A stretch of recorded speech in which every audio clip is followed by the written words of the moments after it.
When Teri comes to the end of the name she can possibly call, she pauses, feeling absolutely miserable. Continuing to blankly look at the unhelpful electronic device she is still holding in her hand, she is still mentally trying to find a compassionate ear to lean on. After a long pause, she sadly looks back up at the company door entrance, standing motionless while deciding whether she should just follow Kathy's advice. Besides, Kathy was never wrong before in her decision-making strategies. Still deciding, she stands there, stagnant, watching the company entrance as if expecting an answer to just walk out. Two representatives whose shifts have just ended come out of the main entrance, laughing and joking around. They hop into a small car and begin to leave. They wave goodbye to Teri as they drive past her, looking happy to be gone. Shell-shocked, Teri closes her eyes and squeezes her keys as she turns back to face her car. Taking in a deep breath, she slowly gets in and drives off. Not taking into account where she is going, Teri just begins to drive. It is not until she is staring at the steeple of her church that she realizes that she has just taken the familiar path that she took yesterday for Sunday service. I guess this is as good enough place as any, considering how my day is going, Teri thinks with a weak smile, as she slowly gets out. Reaching back into her car for her lunch, Teri cannot help but to notice just how weird it is to bring lunch to church instead of a Bible. Teri heads for the fellowship hall, hoping for some peace and quiet. The room is empty, so she sits down, thinking she'll be able to get her thoughts, which are so scattered, together. Looking at the lunch she has made, Teri already knows that this is not going to be enough food. She is starving. Now she wishes she had ended her drive at an all-you-can-eat restaurant. Remorseful, Teri begins eating when she notices Sister Kelly walking by in her normal, cheerful, but busy manner, chirping a happy hello. Sister Kelly smiles and continues on her way. Teri sighs in relief. Unlike some church members that could bring her down even further, Sister Kelly is not like that. Actually, Sister Kelly is like no other church member Teri has ever known. There is a unique type of sincere quality about this charming woman that always seems welcoming and warm, like an understanding, very dedicated, and really loving mother. Alone again, Teri tries to think things through. Instantly, tears begin to swell up as negative thoughts start to take her sanity hostage. Suddenly, Teri remembers that she still has not checked her phone messages. Thinking about it, Teri decides that if she checks her messages while on her lunch break, then technically she's still working and she can take Kathy's advice while getting away at the same time. Feeling anxious and nervous, Teri decides that it is a very good plan, and it takes priority over her thoughts of going back to work hungry and working through lunch or facing possible layoffs or even her possible money troubles if she loses her position. Teri grabs her sandwich and finds a table in the church's fellowship hall to quickly check her work voicemail messages. There are a total of 15 new messages. Starting with the first voice message, Teri is beginning to think that she should have just taken Kathy's advice and gone back into work. Trying to conduct business is proving to be difficult with no pen or paper readily available. Frustrated, Teri hangs up after checking most of the messages and decides to leave and stop by somewhere to get more food. This new plan will allow Teri to get back early, finish checking the rest of her messages, and show everyone who has also decided to work through lunch that she is also very dedicated to her job.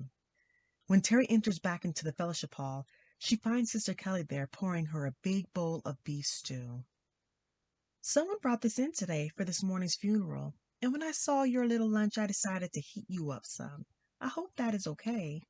Starving, Teri can smell the warm, delicious aroma feeding her hunger pangs already. A well-deserved look of happiness sweeps over her face as she smiles out a huge thank you. Oh, Sister Kelly, you are the best. Without shame, she sits down and begins spooning down the hearty meal. This is so good. Thank you, Teri says between bites. Sister Kelly fills back up Teri's already half-empty bowl before returning the pot back into the kitchen and bringing out 3 pieces of warm wheat bread. With a warm-hearted smile, Sister Kelly kindly places the bread down in a saucer and asks if she needs any more to drink. I still have some of my diet soda left, but thank you, Teri responds as she takes in a couple of gulps and returns back to the soup and heated bread before saying, I really need this. I am having a really rough day at work. Sister Kelly sits down next to her and begins listening as Teri spills out her tales of woe. Everything that she has been holding inside, she finally lets out. From her inability to properly clean herself as a new mother to her new lower standards and shifts in priorities, all came tumbling out while her food was steadily going in. And to top it all off, I am in the middle of a divorce, Teri concludes as she cleans her bowl with her last piece of bread. I'm really going out of my mind at this point. I don't know what to do about any of this. Feeling full, Teri finally hesitates and sees the sincere concern on Sister Kelly's face. Do you love him? Sister Kelly asks. Surprised, Teri does not know how to respond to this question. Of course she loves him, but how can she continue to love a man who obviously does not respect her and is willing to leave her in such a bad predicament?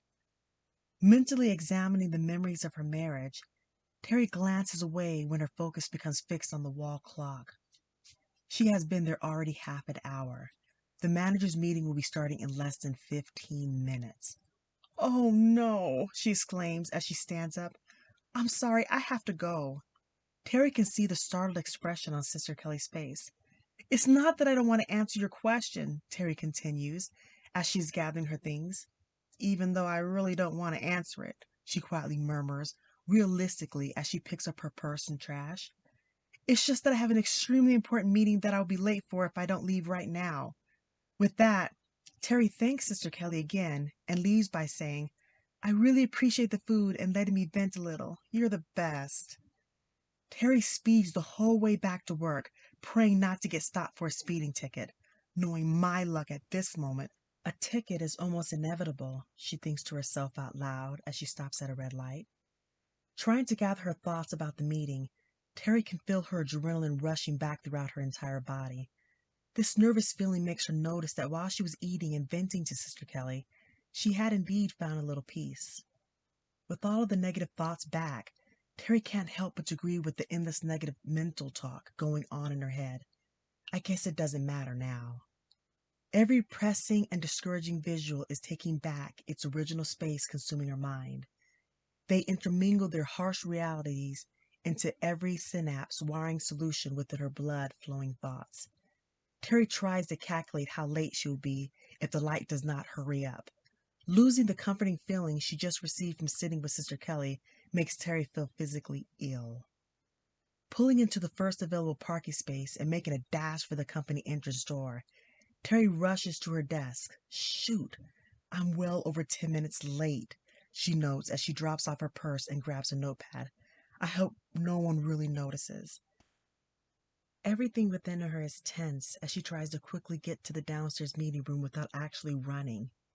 It is bad enough that she is coming in late to her first manager's meeting. She does not have to look the part as well. As she opens the meeting front door, Teri can feel the intense stares that come her way. Even the speaker takes notice as he briefly stops. Distraught, Teri sits down at the first available seat as quickly as she can.